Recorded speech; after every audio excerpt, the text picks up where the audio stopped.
కర్ణాటకలోని Mandya school teacher Deepika Gowda హత్య case మిస్టరీగా మారింది. హంతకుడు దొరికాడు, కానీ ఎందుకు హత్య చేశాడంటే మాత్రం ఎవరూ చెప్పలేని పరిస్థితి. అసలు దీపికను చంపిందెవరు? అందమైన దీపిక హత్య వెనుక గ్లామర్ కోణం ఉందా? ఈ స్టోరీలో చూద్దాం. కర్ణాటకలోని మాండ్యా దగ్గరలోని పాండవపుర మండలంలోని మాణిక్యహల్లి గ్రామంలో ఉంటోంది దీపిక.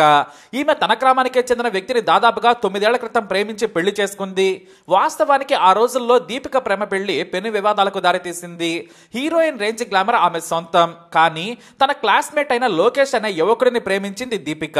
ఈ పెళ్లికి పెద్దల అనుమతి లభించలేదు. కానీ ఒకే కులం కావడంతో పేదవాడైనా కూడా లోకేష్ కి ఇచ్చి పెళ్లి చేశారు ఆమె తల్లిదండ్రులు. దాదాపుగా 9 ఏళ్ల క్రితం జరిగింది దీపిక లోకేష్ పెళ్లి. వీరికి 7 ఏళ్ల కూతురు కూడా ఉంది.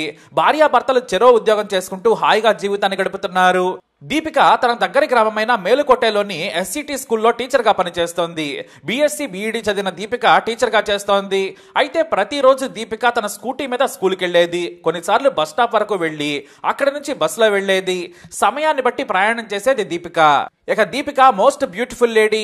ఈ విషయం చుట్టుపక్కల ఎవరిని అడిగినా కూడా చెబుతారు. ఇంకా చెప్పాలంటే విలేజ్ లో ఆమె అందాన్ని కొట్టే బ్యూటీ లేదంటే ఆశ్చర్యం కాదు. ఇక తన వీడియోలను ఇన్స్టాలో అప్లోడ్ చేస్తూ ఉంటుంది దీపిక. వాటిని చూస్తే హీరోయిన్లనే తలదన్నేలా ఉంటుంది. ఆ అందం వల్లనేనేమో తన గ్లామర్ను ప్రపంచానికి చూపించాలని తెగ సంబరపడేది. ప్రతిరోజు కొత్త డ్రెస్ వేసిందంటే చాలు ఒక రీల్ చేస్తే కానీ ఆమె స్కూల్ కి వెళ్లదు. ఉదయాన్నే అందంగా తయారు కావడం, ఒక రీల్ చేసి ఇన్స్టాలో, ఫేస్బుక్ లో, యూట్యూబ్ లో అప్లోడ్ చేస్తూ ఉండడం, అదే ఆమె పని. ఆమెకు సోషల్ మీడియాలో విపరీతమైన ఫాలోయింగ్ ఉంది. పాటలకు డాన్సులు, డైలాగులకు ఎక్స్ప్రెషన్లు, రొమాంటిక్ లుక్కులు ఇచ్చి యూత్ కు కైపెక్కించేది. ఇదే ఈమె భర్త లోకేష్ కు నచ్చేది కాదు. రీల్స్ చేయొద్దని పలుమార్లు హెచ్చరించాడు, అయినా కూడా మానలేదు. చివరకు తన భార్యను ఇబ్బంది పెట్టడం ఇష్టం లేక తనకు నచ్చినట్లు బ్రతకనివ్వాలనుకున్నాడు. ఆమె తండ్రితో చెప్పించినా కూడా వినలేదు దీపిక. అలా ఇక రీల్స్ ప్రవాహం కొనసాగిపోయింది. ఇలానే జీవితం బిందాస్ గా సాగుతోంది. ప్రతిరోజు స్కూల్ కి వెళ్లి వస్తూ జీవిత మాధుర్యాన్ని ఆస్వాదిస్తోంది దీపిక. అంతేకాదు తన గ్లామర్ ను నలుగురికి చూపించి హీరోయిన్ లా సంతోషపడుతుంది. అలా సంతోషపడుతూనే జనవరి 20న స్కూల్ కి వెళ్ళింది దీపిక. ఎప్పటి మాదిరిగానే స్కూటీ మీద వెళ్ళింది. పైగా ఆ రోజు శనివారం. ఒకటే పూట స్కూల్. వాస్తవానికి మధ్యాహ్నం 2:30 వరకు ఇంటికి చేరుకోవాలి. కానీ ఆ రోజు సాయంత్రం 4 గంటలైనా ఇంటికి రాలేదు.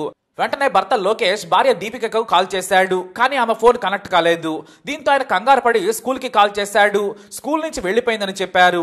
స్నేహితులకు, ఇతరులకు కాల్ చేసినా కూడా తమ దగ్గరకు రాలేదన్నారు. చివరకు లాభం లేదని మేలుకొట్టే పోలీసులకు ఫిర్యాదు చేశారు దీపిక కుటుంబ సభ్యులు. పోలీసులు విచారణ మొదలు పెట్టారు. మరి ఎవరి మీద అనుమానం ఉందా అంటే చివరికి మరుసటి రోజు తమకు ఓ వ్యక్తి మీద అనుమానం ఉందని చెప్పారు. అతనే నితేష్ అనే యువకుడు. ఇతనిది కూడా ఇదే గ్రామం. పైగా ఇతని తండ్రి ధనవంతుడు. స్థానిక కాంగ్రెస్ నేతగా పలుకుబడి కూడా ఉంది. పోలీసులు ఈ నితీష్ కు కాల్ చేయగా స్విచ్ ఆఫ్ అని వచ్చింది. వెంటనే అతని ఇంటికి వెళ్లిపోయారు. తల్లిదండ్రులను పోలీసులు ప్రశ్నించగా తమకు తెలియదన్నారు. కానీ తల్లిదండ్రులకు వాట్సాప్ కు పంపిన మెసేజ్ చూశారు పోలీసులు. అందులో ఏముందంటే, నేను తప్పు చేశాను నాన్న, అక్క పెళ్లి చేసేయండి, నా కోసం వెతకొద్దని ఆ వాయిస్ మెసేజ్ లో ఉంది. దీంతో హంతకుడు నితీషే అని తేలింది. అయితే ఇంతలో ఓ యువకుడు 13 సెకండ్ల వీడియోను పోలీసులకు పంపించాడు.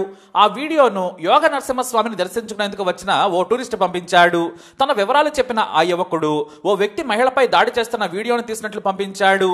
పోలీసులు పరిశీలించగా దాడికి గురైన యువతి దీపిక అని తేలింది. కానీ ఆమెపై దాడి చేస్తున్న వ్యక్తి మాత్రం క్లియర్ గా కనిపించలేదు. దీంతో పోలీసులు ముందు దీపికను వెతుకుదామని కొండవైపు వెళ్లి వెతికారు. కానీ ఏమీ కనిపించలేదు. అయితే ఓ చోట పార్క్ చేసిన స్కూటీ ఉందని సమాచారం రావడంతో వెళ్లి చూడగా అది దీపికదే. ఇక చుట్టూ తీక్షణంగా వెతకగా ఓ కొండ దగ్గరే ఓ చోట కొత్తగా పుడిచినట్లు కనిపించింది. వెంటనే తవ్వి చూడగా దీపిక మృతదేహం బయటపడింది. పోస్ట్ మార్టంకు పంపించగా గొంతు నులిమి హత్య చేశారని తేలింది. ఇక నిందితుడు నితీష్ పరారీలో ఉన్నాడు. ప్రత్యేక టీంలు వేట మొదలు పెట్టగా హోస్పేటలోని ఓ మారుమూల ప్రాంతంలో తిరుగుతూ చిక్కాడు. అతనిని పోలీసులు తీసుకొచ్చి తమదైన శైలిలో విచారించగా అసలు విషయం కక్కాడు. కానీ ఇక్కడ కూడా పోలీసులకు పలు ప్రశ్నలు ఎదురయ్యాయి. అందమైన దీపికకి రీల్స్ అంటే వ్యసనం. ఒక పూట భోజనమైనా మానేస్తుంది, కానీ రీల్స్ మాత్రం ఆపదు. కనీసం ఒక ఫోటో అయినా సరే అప్లోడ్ చేయాల్సిందే. అప్పుడే నితీష్ ఆమెకు పరిచయం అయ్యాడు. ఇతను అక్క అక్క అంటూ ఇంటికి వచ్చేవాడు. అప్పుడప్పుడు అక్క తమ్ముడు రీల్స్ కూడా చేసేవారు. కానీ ఇది బయట ప్రపంచానికి కనిపించే అందమైన రీల్స్ సందేశం. అయితే దీపిక బ్యూటీపై నితీష్ కు మనసు పడింది. ఆమెను ఎలాగైనా అనుభవించాలనుకున్నాడు. పలుమార్లు ఆమెను అసభ్యంగా పట్టుకున్నా కూడా వద్దని సున్నితంగా వారించింది. మరోసారి కౌగిలించుకున్నాడు. ఇలాంటి పనులు చేయొద్దని హెచ్చరించింది. నువ్వు ఇలా చేస్తే మా ఇంట్లో చెబుతానని బెదిరించింది. అయితే ఆ రోజు అంటే శనివారం రోజున ఉదయమే స్కూల్ కి వెళ్తున్న దీపికను చూశాడు నితీష్. సరిగ్గా మధ్యాహ్నం ఇంటికి వస్తుందని అతనికి బాగా తెలుసు. అలానే ఆమె మధ్యాహ్నం స్కూల్ ముగించుకొని ఇంటికి వస్తోంది. దారిలో నితీష్ కనిపించాడు. తన పుట్టినరోజు జరుపుకుందాం పదా అని కోరాడు. ఆమె బైక్ మీదే యోగి నరసింహస్వామి కొండ వెనక్కి వెళ్లారు. అక్కడ తన మనసులోని కోరిక బయట పెట్టాడు. పుట్టినరోజు కానుకగా శృంగారం అడిగాడు. కానీ ఆమె కాదు కూడదని చెప్పి తిట్టింది. దీంతో కోపం తట్టుకోలేక మెడకు ఆమె చున్నీతోనే ఉరేసి చంపేశాడు. అయితే మరి గొయ్యి సంగతి ఏంటి అని అడిగారు పోలీసులు. ఆ గొయ్యిని ముందు రోజే తవ్వి పెట్టుకున్నాడట. ఎలాగైనా చంపాలన్నది అతడి ప్లాన్. అందుకే అక్కడికి తీసుకెళ్లి హత్య చేశాను. ఆ తర్వాత 10 నిమిషాల్లో మృతదేహాన్ని పూడ్చిపెట్టానన్నాడు నితీష్. ఇది పోలీసులకు అతను చెప్పిన మాట. అయితే ఇక్కడ దీపికకు నితీష్ మధ్య అక్రమ బంధం ఉంది అనేది అందరిలో ఉన్న అనుమానం.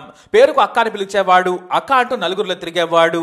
కానీ వీరిద్దరి మధ్య ఎఫ్ఐఆర్ ఉందని పోలీసుల అనుమానం. లేదంటే పిలవగానే కొండల వెనక్కి ఎందుకు వెళుతోంది, తన బైక్ పై అతను ఎందుకు తీసుకెళ్తుందనేది తెలియని మిస్టరీ. అదీ కాక అంతకు ముందు కూడా ఇలా తప్పుగానే ప్రవర్తించాడు. అయితే ఇక్కడ దీపిక నితీష్ మధ్య చాలా చాటింగ్ కూడా జరిగినట్లు గుర్తించారు. వారి మధ్య ఏదో తెలియని బంధం ఉంది. ఈ మధ్య దూరం పెట్టడం వల్లే కక్ష కట్టి చంపిందని వినిపిస్తోన్న మాట. అయితే గత కొంతకాలంగా రొమాంటిక్ రీల్స్ ఇద్దరం కలిసి చేద్దామని కూడా ఒత్తిడి చేస్తున్నట్ట నితీష్. కానీ బయటకు తెలిస్తే చండాలంగా ఉంటుంది. నా భర్తతో పాటు స్నేహితులు, కుటుంబం, గ్రామంలో పరువు పోతుందని వారించిందట.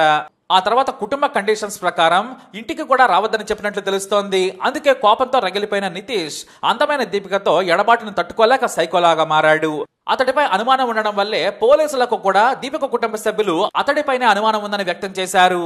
ఇక నితీష్ కూడా తాను అనుకున్నట్లుగానే హత్య చేశాడు. కోటీశ్వరుడై ఉండి హాయిగా జీవితాన్ని గడపాల్సిన నితీష్ దీపిక వ్యామోహంలో పడ్డాడు. ఆమె అందానికి బానిసయ్యాడు. ముందు ఎంకరేజ్ చేసి ఆ తర్వాత కనీసం రీల్స్ కూడా చేయడానికి రావద్దని చెప్పడంతో నితీష్ సైకోలా మారి చంపాడని తేలింది. కానీ అసలు కారణం ఏంటి? నిజంగానే అక్రమందం ఉందా, లేదంటే దీపికను చంపాల్సిన అవసరం ఏంటి, కోరిక తీర్చలేదని హత్య చేశాడా అనేది తేల్చే పనిలో పడ్డారు పోలీసులు. మరి ఈ కేసుపై మీ అనుమానం ఏంటి? తప్పకుండా కమెంట్ ద్వారా తెలియజేయండి. వీడియో అప్డేట్స్ కోసం మా ఛానల్ ఫాలో అవ్వండి. అలాగే తప్పకుండా సబ్స్క్రైబ్ చేసుకోండి.